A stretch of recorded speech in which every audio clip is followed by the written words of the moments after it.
presťahovať sa úplne mimo mesta, bol môj sen. Ja neviem, či to mám akože od nejakých zdedené, lebo môj starý, alebo teda môj detko bol lesník a môj starý otec zase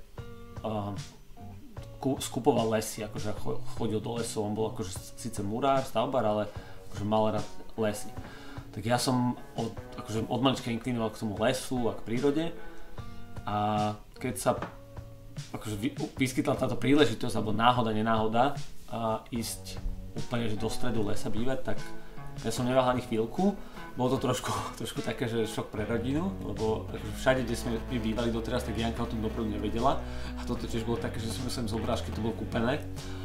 A pozerala na to, že ježiš, to nie. A nakoniec si myslím, že to je taký pokoj na duši. Ja keď príjem domov, môže byť hociaký ťažký deň, keď sa len pozriem z okna, tak som ako v Tatrách, ja proste zrazu vieš, taký zrelaxovaný. Čo sa týka Černobylu, tak to takisto som sa nejak iba pričuchol k ruskej kultúre a som sa tu snažil robiť taký, že festival, ale takú aspoň že žúrku, že akože s nejakými východným štýlom, východnými pesničkami. A takto som sa dostal k ľuďom, ktorí boli v Černobyle, a ma taký kamarát akože z Ruska pozval, že nechcem ísť do Černobyla niekedy, ja hovorím, dobre, fajn.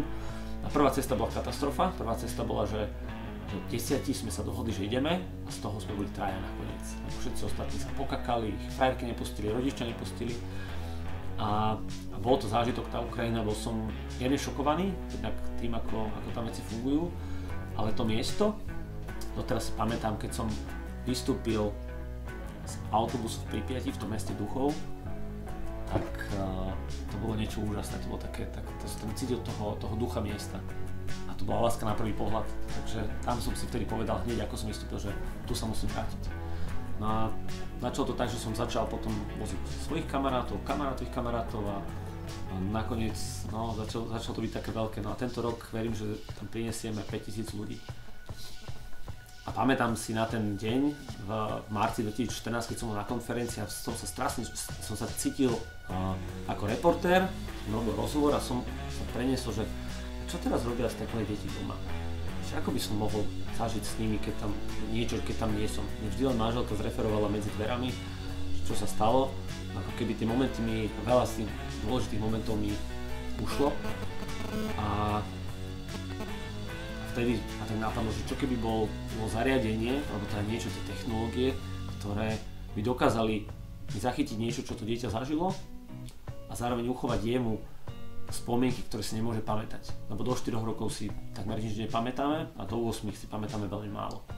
Takže z toho útleho detstva, ak naši rodičia nie sú takí, že maniaci na fotke, na videa cez telefón alebo cez fotoaparáty, tak nám toho veľa ujde.